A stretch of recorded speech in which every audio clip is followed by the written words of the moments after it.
దేశంలో అల్లకల్లోలాలు సృష్టించక జరుగుతున్న కుట్రలకు సంబంధించి చాడా శాస్త్రి గారికి సంబంధించిన ఒక కథను చూద్దాం.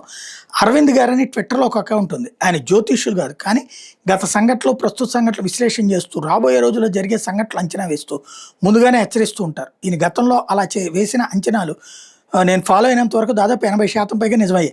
ఆయన ఎంత ఆశ్చర్యంగా ఊహిస్తారంటే, భవిష్యత్తులో జరగబోయే ఒక సంఘటనకు సంబంధించి ఆయన చెప్పే సమయానికి ఏ ఒక్క పెద్ద సూచన బయటికి రాదు. కానీ ఆయన రాబోయే సంఘటనలు ఖచ్చితంగా ఊహిస్తారు.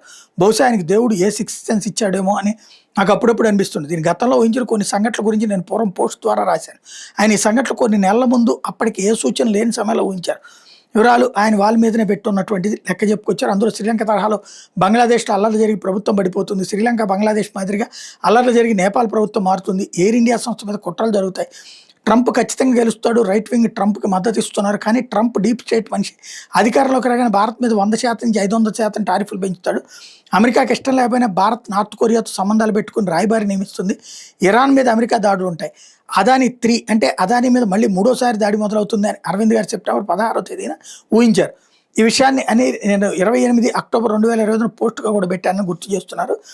ఆయన గత సంవత్సరం అంటే 2025 చివరి నెలల్లో భారత ప్రజలకు ఒక హెచ్చరిక చేస్తూ, బంగ్లాదేశ్, శ్రీలంక మరియు నేపాల్లో మాదిరిగా భారత్లోని ప్రభుత్వ మార్పు కుట్రలు పన్నుతున్నారని, దానికోసం రూమర్స్ ద్వారా భారత్ స్టాక్ మార్కెట్ని పడదోయడానికి కుట్రలు పన్నుతున్నారు.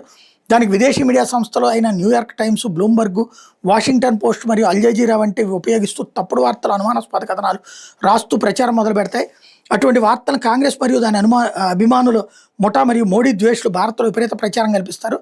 అందువల్ల అట్లాంటి వార్తలను నిజం నిర్ధారించకుండా షేర్ చేయకండి, అవి అబద్ధపు వార్తలని తెలిస్తే ఆ విషయం ప్రచారం చేయండి అంటూ హెచ్చరించారు. సరిగ్గా ఆయన ఊహించినట్టే ఏ ఆధారం లేకుండా ఎల్ఐసి 32,000 కోట్లు అదానికి ఇచ్చేసిందని వాషింగ్టన్ పోస్ట్లో కథనం రావడం, దాన్ని కాంగ్రెస్ ముఠ వీర ప్రచారం చేయడం అప్పట్లో జరిగింది. నిజానికి అది తప్పుడు వార్త. ఎల్ఐసి ఈసారి లాభాల బాటలో ఆర్జించి షేర్ హోల్డర్లకు ఒక షేర్ బోనస్ కూడా ఇచ్చింది. అరవింద్ గారు హెచ్చరించినట్టే తాజాగా బ్లూంబర్గ్ ఒక కథనం రాస్తూ రిజర్వ్ బ్యాంక్ $12 బిలియన్ విలువ గల బంగారం అమ్మినట్టుగా ఉంది అంటూ ఓ ప్రచార వార్త రాసింది. ఇంకేముంది, మోడీ ద్వేషులు పంచెలు, ప్యాంట్లు పైకి ఎగదీసి మరి ఆ వార్తకు భారీ ప్రచారం కనిపించారు. మోడీకి ఆర్థిక వ్యవస్థ నడపడం చేతకాక బంగారు నిల్వలు అమ్మేస్తున్నారంటూ దేశద్రోహుల ముఠ విపరీతంగా ప్రచారాలు మొదలుపెట్టారు.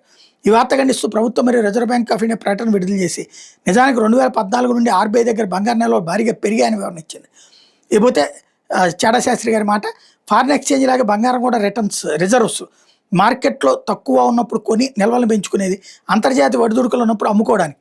మోడీ 2014 వచ్చేసరికి ఫారిన్ ఎక్స్చేంజ్ రిజర్వ్ $260 బిలియన్, ఇప్పుడు సుమారు $700 బిలియన్. అలాగే 2014 మోడీ వచ్చేసరికి గోల్డ్ రిజర్వ్లో 550 టన్నులు. ఈ 10 సంవత్సరాల్లో 330 టన్నుల గోల్డ్ కొత్తగా కొని ఇప్పుడు 880 టన్నులకి తీసుకువెళ్లారు. ప్రపంచంలో గోల్డ్ ధరలు బాగా తక్కువగా ఉన్న 2004-14 మధ్యలో మన్మోహన్ కొన్నది కేవలం 200 టన్నులు మాత్రమే. అందువల్ల మోడీ ప్రభుత్వం డాలర్లు సంపాదించడానికి 100 టన్నులు గోల్డ్ అమ్మితే ఆర్థిక వ్యవస్థకు మంచిది. డాలర్లు వచ్చి రూపాయి బలపడుతుంది. 100 టన్నులు అమ్మినా ఇంకా మోడీ ప్రభుత్వం 780 టన్నులు గోల్డ్ రిజర్వ్లు ఉంటాయి. అంటే మన్మోహన్ సమయంలో కంటే ఇప్పుడు ఇంకా ఎక్కువనే బంగారు నిల్వలు పెంచినట్టే. ప్రపంచంలో యుద్ధం వల్ల ఆయిల్, ఇతర సప్లై చైన్ దెబ్బతినడం వల్ల ఇతర దేశాలగా భారత ఆర్థిక వ్యవస్థ ఒడిదుడుకులకు లోనవడం సహజం.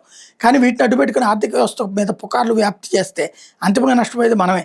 విదేశీ శక్తులు ఉచ్చులో పడి దేశాన్ని ఆర్థికంగా బలపడేటట్టు చేస్తున్న షేక్ హసీనాను పదవి నుంచి దింపేసి తమ దేశ ఆర్థిక వ్యవస్థను తామే చేజేతులను నాశనం చేసుకున్నారు బంగ్లాదేశీయులు.